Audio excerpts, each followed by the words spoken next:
his life, and he has survived. Thankful to the Secret Service who did their job and security parameters upheld and did what it was supposed to do, but it brings a question of whether there should be a White House ballroom or not.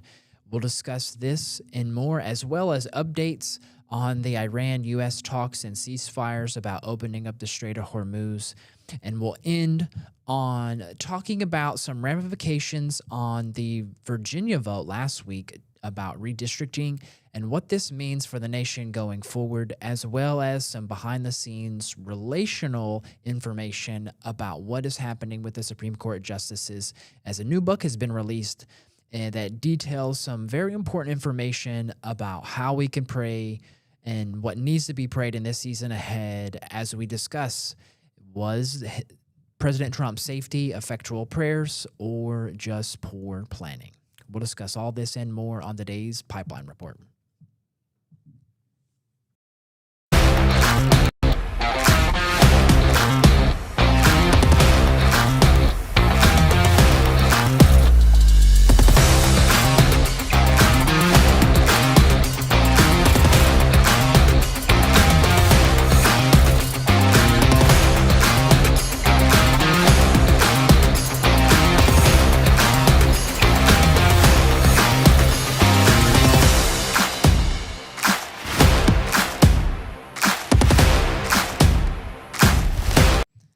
All right.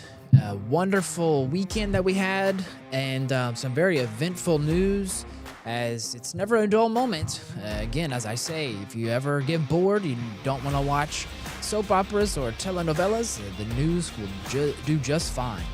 And to this weekend, we obviously seen the big news from Saturday night, as I was just watching sports and spending time with family.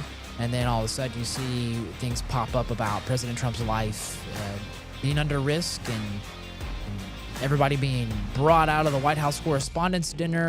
And what was interesting is both from the right and the left, there were news organizations there, but President Trump was able to come out, actually stories, confirmation about how ABC even reported that their reporter got a call from President Trump Sunday morning asking if he was okay, as he's trying to mend the fences here on what's going on.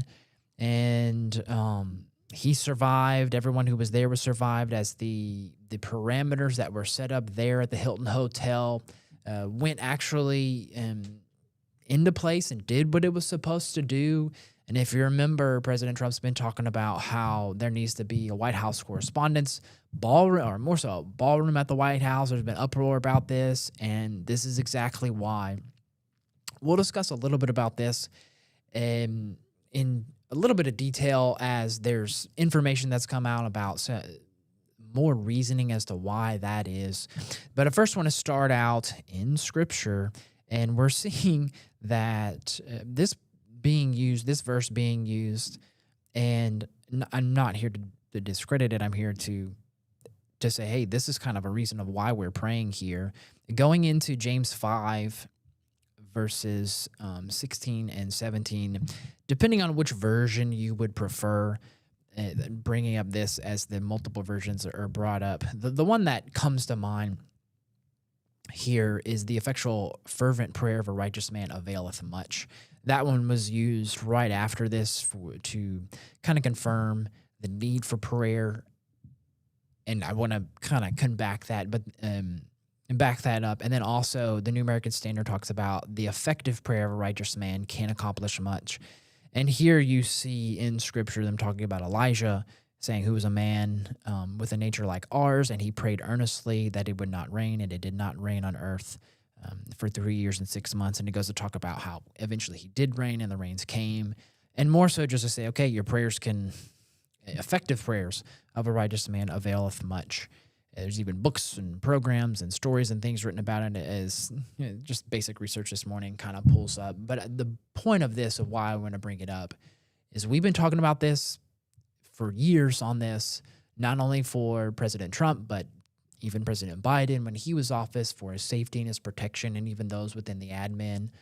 And what a better example of, unfortunately, of why it's needed, and the threats that are out there against him from crazies and people who have a differing of opinion. And this is unfortunately something that we're going to have to deal with in the days ahead, because you have those on the left,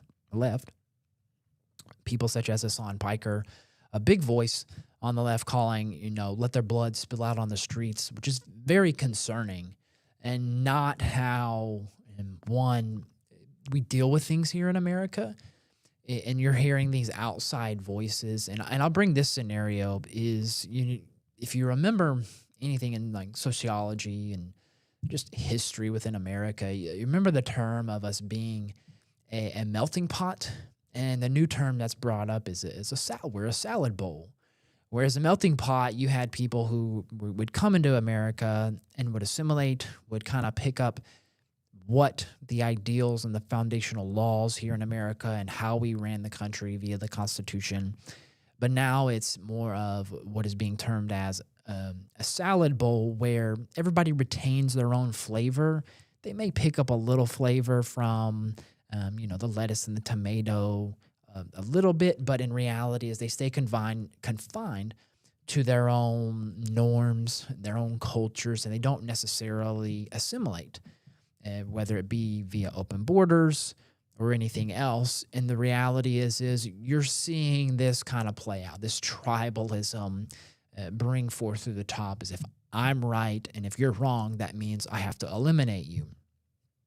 Well, this weekend you saw that. This gentleman who had a very differing opinion than President Trump, blamed him for his policies and other things, ended up writing a manifesto and giving it to his family. His family went and brought it to law enforcement.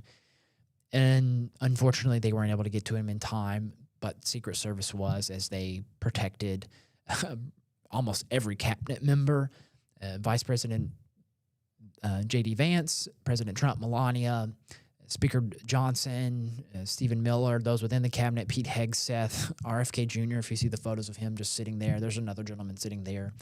And so the reality is look, their lives are at risk for what they believe in, what they stand for. And that's bowed and played out throughout history, depending on where things have lined up and where certain people's political views are. And the reality is it shouldn't necessarily be that. Now, I titled it Effective Prayer or Poor Planning. I like to lean on the side of effective prayer in this instance, of praying for President Trump's administrations as he stands for what we believe to be what God would want stood for in this moment, which is freedom. Freedom for Americans, freedom for Venezuelans, freedom for Israelis, freedom for even those within Iran and the Persian people there who are trying and are crying out for freedom of expression, of religion. And right now they don't have it, and they're crying out for it. And you can see that even through what the U.S. and Israel is doing through Operation Epic Fury. But before I get into that, I want us to hear from Kash Patel about what's going to happen, just some fallout from this and things that are going to happen, and how we can pray into this moving forward in this assassination attempt on President Trump and the administration. So let me get this lined out. I'm flying solo today as Pastor Tim is making his way back from Oregon. So let's hear from Kash Patel on his thoughts. This is immediately after, and he repeated this yesterday on all the talking shows. He's saying the same thing. You saw the best resolve of American law enforcement because you, Mr. President, inspire them 24/7, 365. You give them the resources that they need, and they know that you have their back. And that is a changing dynamic in this country, and that's why you saw brave Secret Service agents respond immediately, swiftly, subdue and take down the suspect, and safeguard the lives of thousands of individuals at that and here hotel. You see a picture of the Thanks to our interagency partnership with the Department of Homeland Security and the Metropolitan Police Department, the FBI was rapidly deployed onto the scene, took over the evidence response unit, is examining all the ballistics that were found on scene, to include the long gun and the shell casings. We are conducting witness interviews as we speak. You will hear from our team on the scene there with the mayor and the head of the FBI field division there. But please know what the Attorney General has just said reigns no truer. You saw the very best of America tonight. The very best unite us at a time of uncertainty, because we have leadership here with the president, the vice president, that backs law enforcement. And the men and women that I shook their hands on the scene today could not have been prouder to show up on scene. And as the Attorney General said, make no mistake, we are conducting witness interviews. If you have any information whatsoever related to this event, 1-800-CALL-FBI. 1-800-CALL-FBI. No piece of information is too small. No piece of information is inadequate. We will evaluate it all. We will also be conducting interviews of those that were there. And if any of those individuals have information, please come forward to law enforcement or the FBI or the Metropolitan Police Department. We will be examining this individual's background thoroughly. That process has already started. And we are going to ensure that he was either a lone wolf actor or anyone else that was responsible. We will analyze all evidence immediately to make sure that we safeguard this country. Mr. President, Mr. Vice President, thank you. Okay, so and from what he said, it looks like he was a lone actor. He had a manifesto. He might have been encouraged by some other political pundits who were saying things like, let's spill their blood on the streets because we disagree with him. I'm paraphrasing, obviously. So this is the reality of this. The left keeps calling for violence, and there are those within the left's camp and those who disagree with people who want violence and are acting out on violence.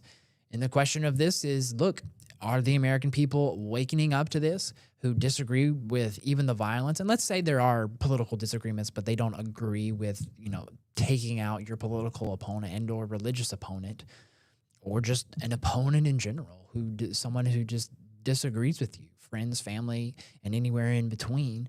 And this is not the way to handle it. This is not the way we want to handle it. And I think President Trump is responding accordingly afterwards.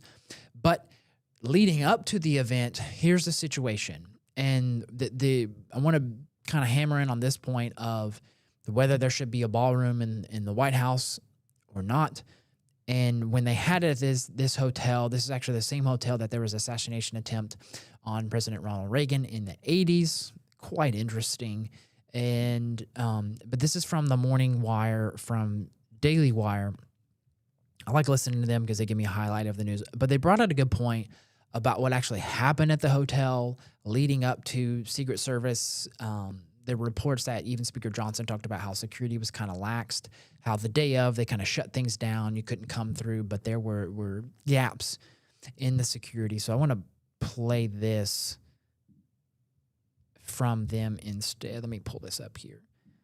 And it's interesting to see and hear what they're saying, because if this is true, this bodes more into what President Trump is saying of the need for a ballroom at the White House. To figure out what was happening. Just total chaos. And like you said, very scary for a while there. Things did calm down somewhat. And the presence of Secret Service, I actually wanted to ask you exactly about this. What did you see in terms of security on the ground? Yeah, it's really interesting. The closest you could get to the hotel, it's the Washington Hilton, is about 3 blocks away, and there was a security perimeter set up. To get through that perimeter, you needed to show them a ticket. But just show them a ticket. You didn't need to find your name on a list or anything like that. Just show them a ticket, and you're allowed into the hotel lobby. What we're finding out with the shooter... And that's kind of normal for security measures for events and things like that. They need a way to filter in, and the further out it is, more so, not necessarily lax security, but the more easy it is for somebody to get in. And to get a ticket is hard in and of itself, and there are great security measures taken to protect what the ticket looks like so people can't fake it and do all that. But then they have metal scanners as you get in closer and closer, and it gets tighter and tighter, especially with Secret Service. But they continue, because here's the interesting point of the great loophole that this gentleman was able to figure out quite easily. Seems like a major, major security issue that anybody staying at this massive Hilton could just take a elevator straight down to the red carpet and this whole area. But again, inside that room, that was Secret Service protected. So if somebody was staying there the day before, checked in the day before more so, ride the elevator down, could walk in, get past as well. So that was a major gap there. And this is what President Trump has been saying. He's like, look, we need, and other presidents have said it before, not just me, for security's sake, for events like this, there needs to be a ballroom at the White House. We can host it to prevent. And this isn't to say that like the Hilton in Washington did such a horrible job. I mean, this falls more on Secret Service. There's a loophole. But if you have it at the White House, that prevents that. And the reason I say that is because, look, President Trump is thinking kind of proactively and trying to prevent these situations, because it's not just about him. It's about all those within his cabinet. It's about all the journalists there, keeping everyone safe. And he's taking this measure of stance on making sure everyone's safe for just an event like this. You start seeing the train of thought that he has towards everything that he does, when it comes to Iran, when it comes to Israel, Venezuela, even America. And I think we all know that and can see that, but hopefully people can see that as they start recognizing the patterns and who Trump is and what he stands for. And so Secret Service did a great job of immediately responding. Reports coming out that, President Trump's own words were that, well, I didn't know if this was a tray that fell or gunshots, but then obviously after a few seconds he realized, it was gunshots because Secret Service took him out.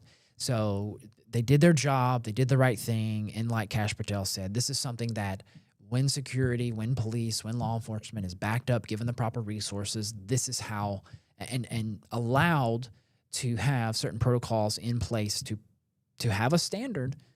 This is what happens. People are protected. There isn't full lacks of security, but the reality is there's some questions and things that need to be dealt with. And should there be a ballroom or not is still up in the air and something to pay attention to moving forward. All right. Now, with that update out of the way, knowing that the president is safe, J.D. Vance is safe, Speaker Johnson and the rest of the cabinet and everyone who was there is safe, we're thankful for that. But we need to move forward into the Iran issue because the ceasefire has been extended. Just a brief update. Last Tuesday night, going into Wednesday, the deadline was supposed to end, and that's when President Trump said he's going to bomb all the bridges and electrical facilities, but he didn't. Coming back on that, all the reports hearing over the weekend is, like I talked about last week, and we've been talking about for weeks, is that the question is who's running Iran? Who's ruling? Is it the IRGC? Are they controlling things? Is it the military? Are they in control? No one really knows. Is it the Ayatollahs? The question is there has been no proof of life video for going on over a month now of whether his son is alive and whether he's the one actually calling the shots. Is he in the mountains somewhere where he can't get information out? Is he no longer breathing? And then there's the elected officials who were there, and where do they fall in line with the theocracy, i.e. the Ayatollah or the IRGC? Is the IRGC stepping in for the Ayatollah and his son? There's a lot of questions, and the line that keeps coming out about this administration and why they're kind of giving more time is the fact that they're letting Iran figure out who's going to be the leader, because like after World War II, okay, you still have the SS, the German army, the elected German politicians come into play. So who's going to rise to the top? Who are the people going to get behind? Who's going to actually govern proper, more so just govern, not necessarily properly. You got to find someone willing to govern.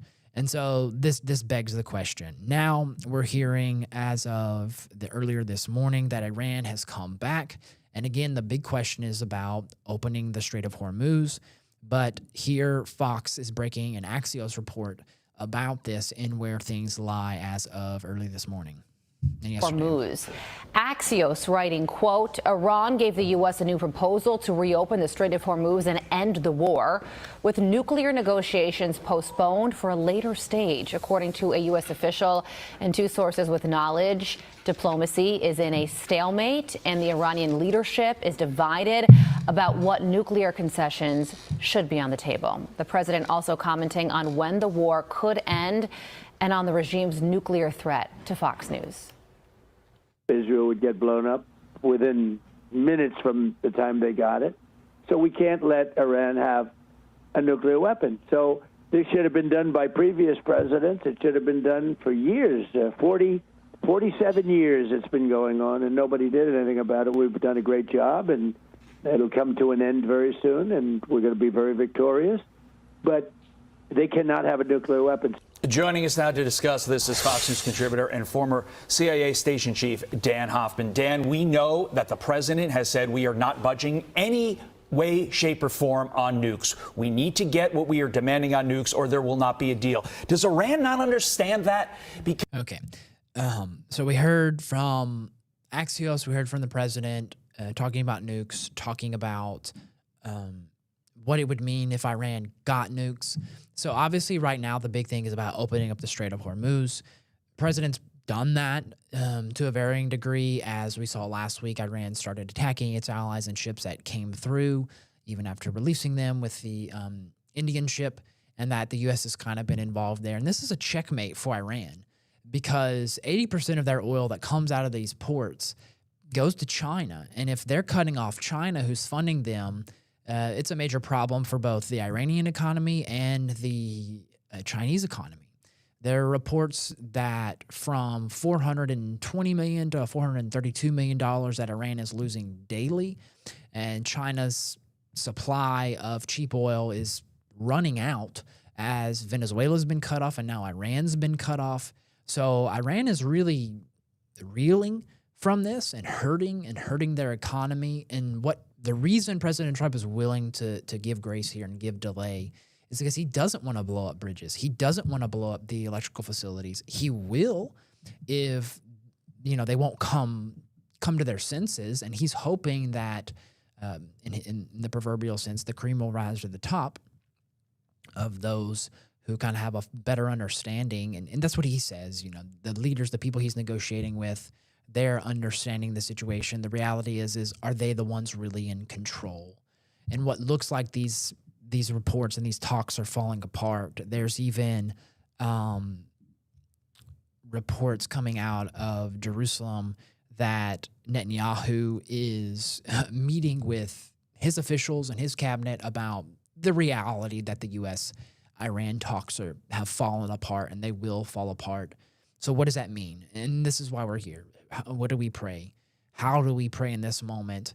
And the reality is okay, it's looking like it's going to fall apart.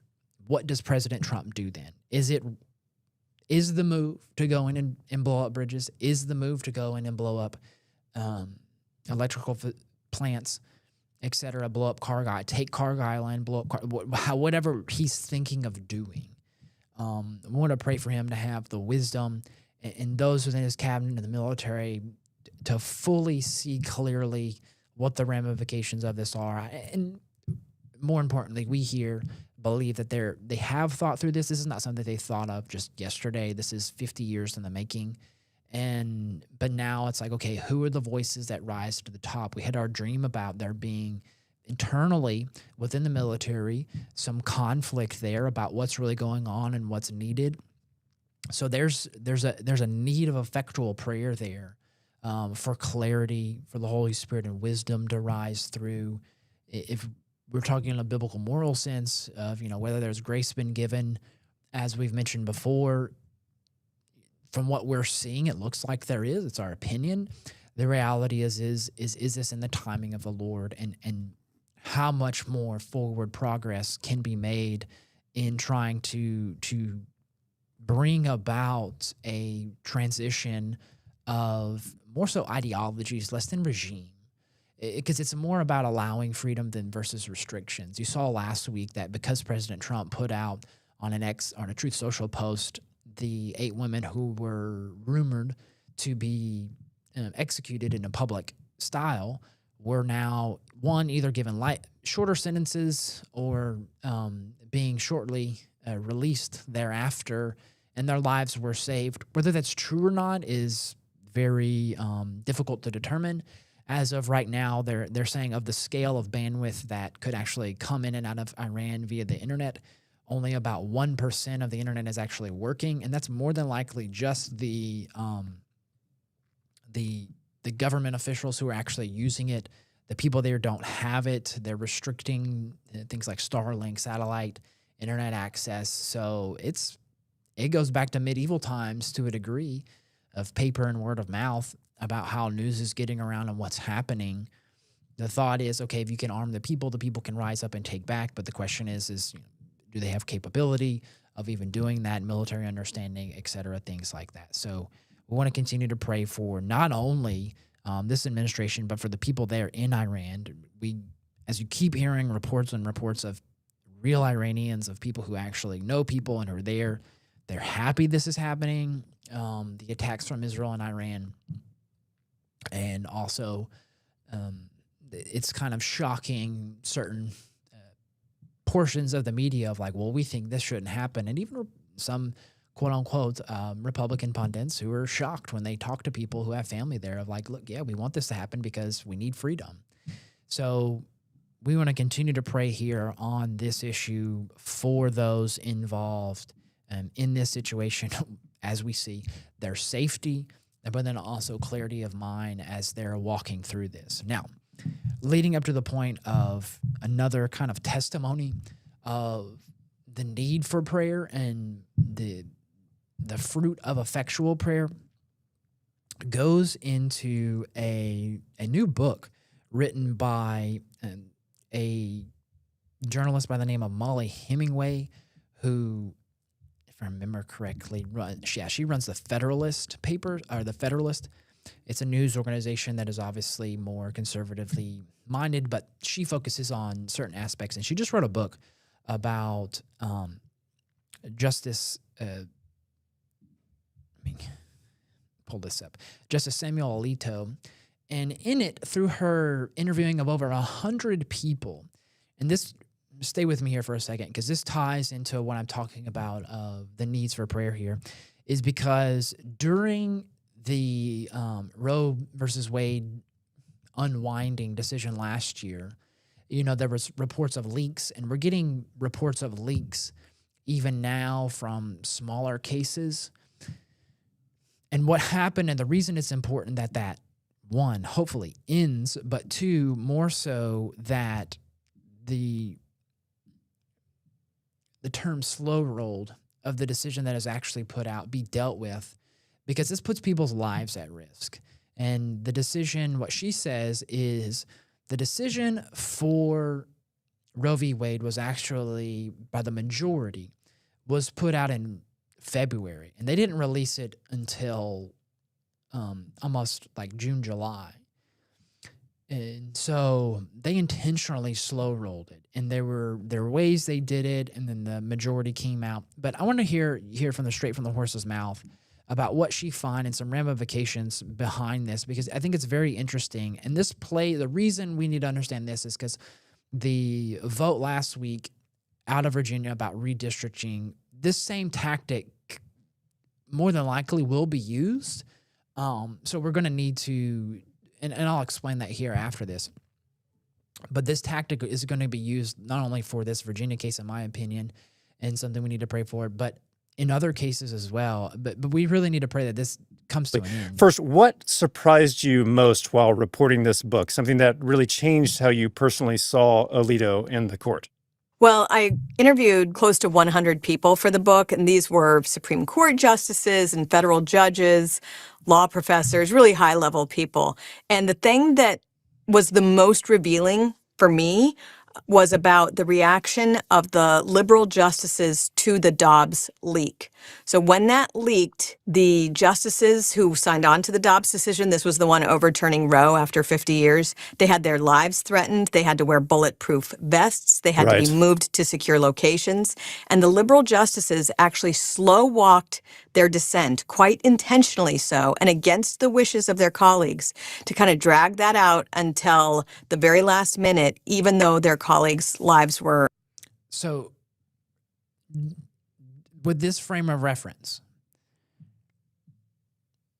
those in the majority in the Supreme Court who wanted to overturn Dobbs, Roe v. Wade, they came out with their opinion, and then those in opposition, the dissent, chose, knowing that their colleagues that they worked with, lives were being threatened, had to move around for security measures, the same type of attacks that you're seeing on President Trump. They were wearing bulletproof vests when they went places, which means their family and certain people involved closest to them that they're responsible for, that Secret Service is they're responsible for, that falls to the taxpayers.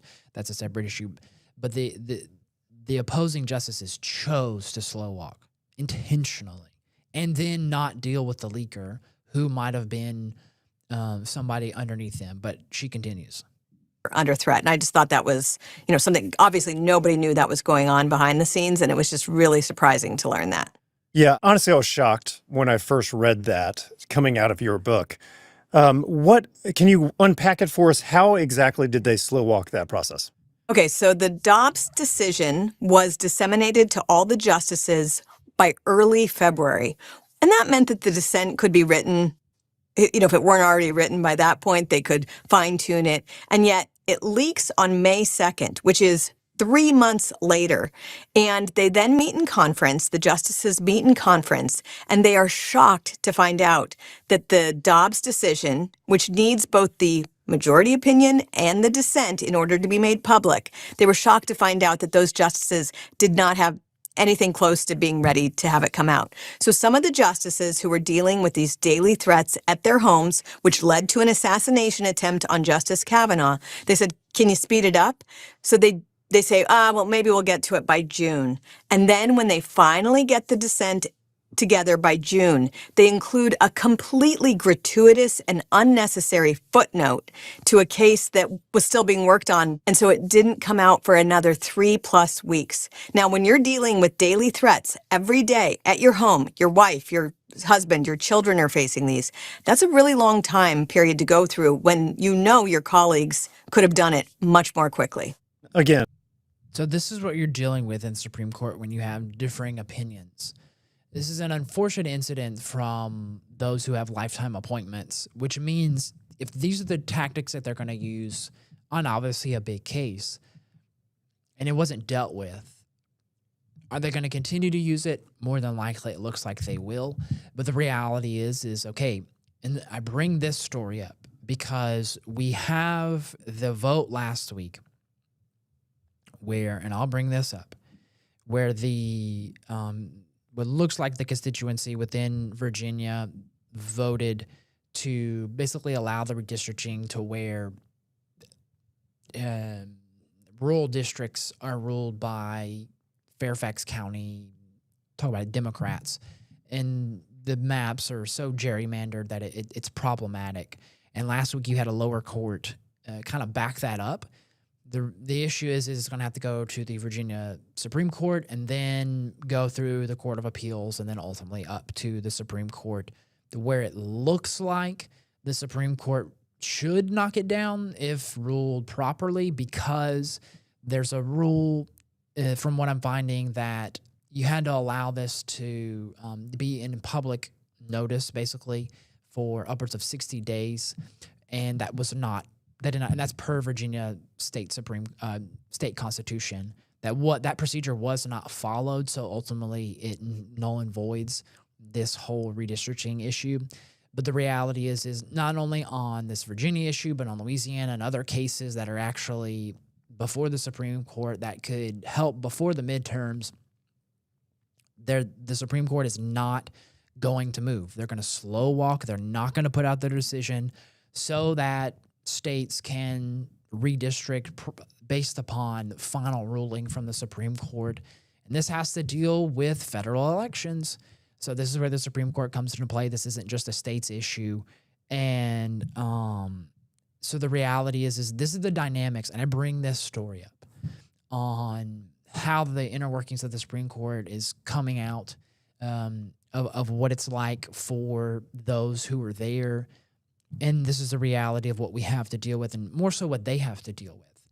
So if you're talking about this redistricting or other things that people think is a point that's a major issue enough to attack them, come after them, cause harm to them and their families, so where they need extra security, bulletproof vests, need to be moved around, house to house for safekeeping, this brings a lot of scrutiny on them and their families. And so we want to continue to pray for them and even pray for those who are causing these, for them to wake up and to have and and open eyes to see this, whether they do or not, and for the people to see this, because the heart is trending, as you're saying, with these attacks on President Trump of the small minority here, being more and more violent and more vocal. And at some point, someone on the left is going to have to call this out and say, look, we got to stop this. We got to stop calling for this. And President Trump's doing his part, and there are other Republicans and even Fetterman from Pennsylvania doing his part and trying to call these things out to stop this. So this is kind of where things are at in the nation, and we want to pray for healing for that and bring about some form of unity. But the book that is in reference is Alito, the Justice Who Reshaped the Supreme Court and Restored the Constitution by Molly Hemingway. I have not read it yet. I plan to eventually, but I'm a long queue that I'm building up and trying to read through right now. Most importantly, the Bible. But that's the book that's in question there and being discussed. And then finally, what we're seeing and what we want to end on is I'm going to make sure I pull it up here.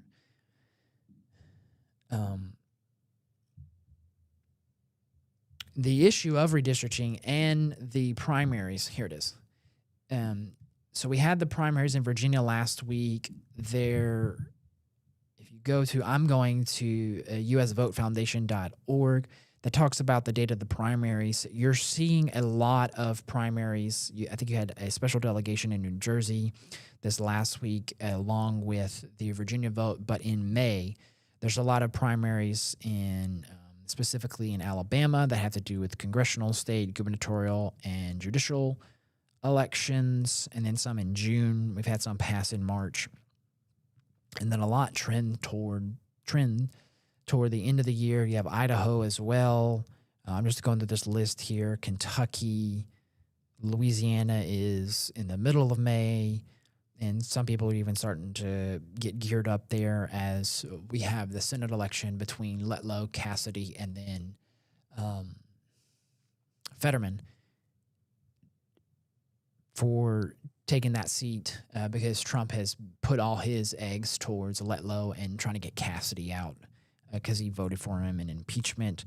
And then you have Nebraska, May 12th, a lot in early June that I saw, and then also Ohio and Oregon, Pennsylvania, and again in the middle, that Tuesday, the May 19th. And I want to go through this whole list here before closing out.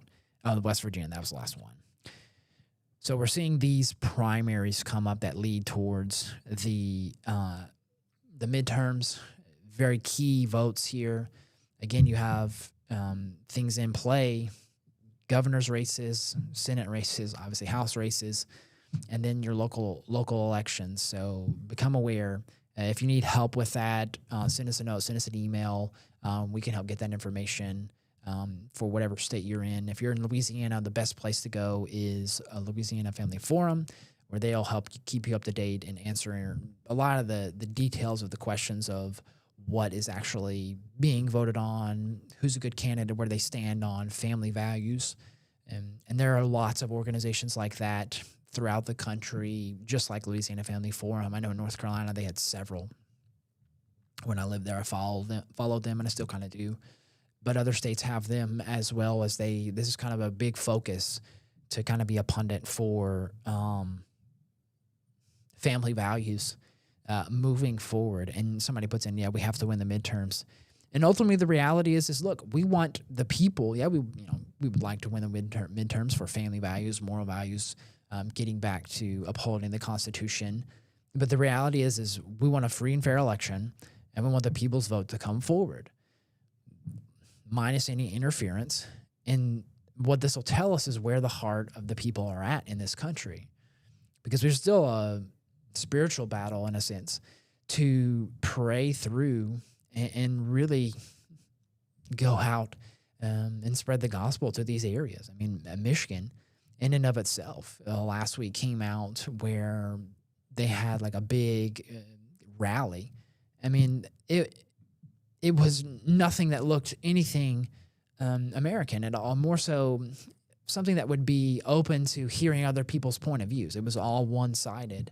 And so what we want to learn from these midterms is to see where things are at. And if you remember back to the end of last year, going into this year, this administration was like, look, this economy is going to gear it up. And I said, as my question, I still even do, like, okay, is this true? Is what they're saying going to line up? Are they really, is the economy really going to boom? That's what we're being told. Somewhat we, believed it and hoped for it, but then Iran happened. And now gas prices are doubled. Some are tripled in certain areas. Supplies looking rough, and materials and everything has gone up. And even though that's happening, the economy is still rolling along. Jobs are being added, et cetera, things like that. Stock markets, it has its ups and downs, but in reality, it's progressing upward. And that's not the only metric to look at, but the reality is look, this administration said we will get out of this in 6 days. When we went into the Iran deal, as far as gas prices, it's longer than 6 days. Gas prices are still high. So they're human. They don't know everything. They can't predict everything. Obviously, they're putting their best foot forward. And why I bring this up is because we want to continue to pray for, one, those who are suffering through this, of the higher prices, especially young families, and those who were living paycheck to paycheck via Social Security, et cetera, other things, where they're being really harmed right now because of all this. And so there's a lot out there, and that needs awareness, needs a focus and intentionality to help deal with. And it's an opportunity for the church to rise to that occasion of helping. And I know there are many churches in many cities who do a great job and a fantastic job of that. And we just applaud them for stepping out and being that light, that city on the hill, yes, in a humanitarian sense, but more so in a spiritual sense, for a lifeline for wherever the communities are. So continue to pray for not only, your political leaders, but your spiritual leaders in your communities, wherever you guys are at as well. So with that, I'll close out, and we'll continue to say, look, we're going to continue to pray for our leaders. We're going to continue to pray for issues that the Lord is bringing upon our hearts because of what James says, of effectual prayers of a righteous man avail much and affect much. And so we want to continue on that vein of hearing what the Lord hears, praying the Lord's heart into these situations, and for our administration, praying for their protection and their families, of everyone involved. And so we'll end on that, and we'll be back tomorrow for noon prayer, and then next week continuing on the pipeline as we have our Wednesday and Sunday services as well. So blessings to each and every one of you. Leave a like, share, and comment below to help us spread this news and get more prayer warriors involved who want to continue to join in with us in joining in effectual prayers for God's kingdom to be spread, not just for a political agenda, but more so for the effectual prayers to come forward and touch the hearts and minds of men. So blessings, and we'll see you guys next week. Have a good one.